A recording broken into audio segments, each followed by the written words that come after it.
everyone, Callie here. We just got more details on Pokemon Sun and Moon, and I'm very excited because it answered a lot of my questions, but also raised a few that I'll get into when we go along, starting with this legendary Solgaleo. We get a name, typing, and moves. This is the Pokemon Sun legendary, and it's Psychic Steel. Its ability, Full Metal Body, is new, but it's not really a new idea. Basically, it works the same way Clear Body does. You see here, Salamence has Intimidate, which lowers the attack stat, and Full Metal Body totally doesn't allow that to happen. Basically, it's Clear Body, but with a different name to reflect the Steel typing, and it will not allow Solgaleo's stats to be lowered by abilities or moves.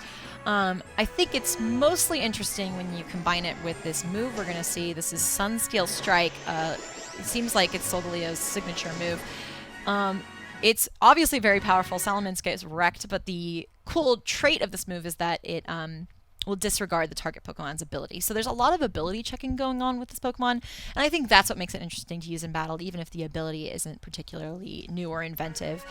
Moving on, we also have Lunala, the Pokemon Moon legendary. It's Psychic Ghost. We have two legendaries with dual psychic typing, and its ability, Shadow Shield, doesn't seem as useful or as interesting as Full Metal Body, I guess, when you first think about it, but I think if you have the right moveset, it'd be interesting. So basically, Shadow Shield will lower the damage done to Lunala if Lunala's HP is full. So at first it sounds like that's only going to be useful at the beginning of a battle, but if you're running Lunala with a moveset that has a lot of or has recovery, like a Recover, for example, or Moonlight, which I anticipate would be in Lunala's moveset based on Pokemon Moon, I think that could be really, really useful in extending Lunala's longevity in battle.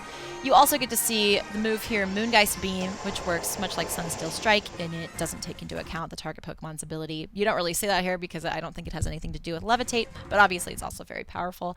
We also get a look at the region, a little more of a look than we had previously. There's 4 islands and sort of a man-made island, which I believe is that structure in the center. And this comes with the promise of more new Pokemon, so that Pokedex number is going to keep going up. We also get to see some more traversing of the land and the day-night cycle, obviously. Some third person behind the character, 3D, more so I think than we've seen in previous 3DS Pokemon games, with still some top-down traditional stuff. Also, the character select screen. We did see this in the Japanese commercial that came out at the same time as the starter reveal, but this is just worth highlighting that there are going to be more skin color and hair color options than in X and Y, where you only had 3. And I am wondering if this is going to come with more of a clothing customization option that X and Y had as well.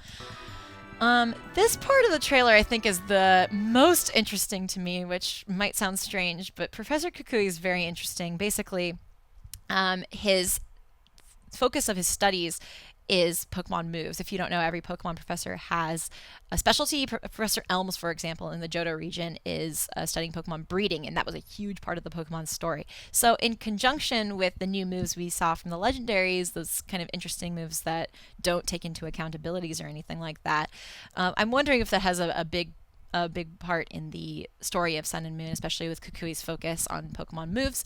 He also says here that Alola is home to nothing but rare Pokemon. It's chock full of nothing but rare Pokemon. I'm not sure if that means they're all new. I mean, it could be rare Pokemon from other regions, but that is a fun promise, and I'm excited to see what's going on with that when we get to look at this game a little more closely. Lily, we don't know much about her. Obviously, she's very mysterious.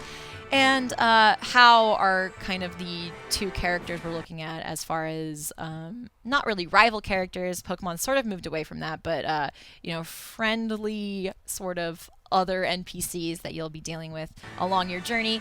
Hao is very excited, obviously. This part is really cool. Rotom Pokedex. This is extremely new. If you don't know, Rotom is an electric ghost type Pokemon, and its whole thing is that it possesses appliances. So I think the most popular Rotom forms are Rotom Wash, which is the electric water typing one. It's possessed a washing machine, and Rotom Mow, which is the lawnmower. It's electric grass.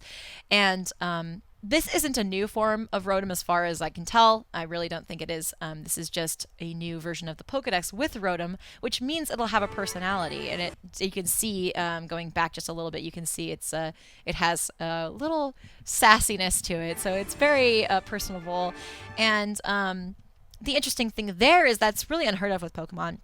You don't really have sort of a companion. You have, the NPCs, you have, your lilies in your house that'll help you along your journey and maybe give you advice. But the Rotom Pokedex is going to be with you all the time, giving you advice based on the conversations you've had, based on what you need to do next. And that's really new, and I'm excited to see how that ties into the existing UI stuff like the Dex Nav or stuff like that we saw in Oris. The other interesting thing about the Rotom Pokedex, lastly, is that you can scan QR codes, and the whatever Pokemon is connected to that QR code, you'll get information in the Pokedex from, which is also new. Normally you have to have encountered the Pokemon in battle or by catching it or trading, and you'll know where the habitat where that Pokemon's habitat is. With the QR code scanning, you can get that without having encountered the Pokemon. And I actually welcome that change because there are so many Pokemon now that being able to catch them all is a little more difficult, and this might help along with that. That's all I have for Pokemon Sun and Moon this time. The legendaries, the region, the interesting thing with the new Pokemon Professor, and all of that good stuff. Let us know what other questions you have about Pokemon Sun and Moon so far and what you think of the legendaries and what you've seen. And for more on Pokemon, you're already in the right place. IGN.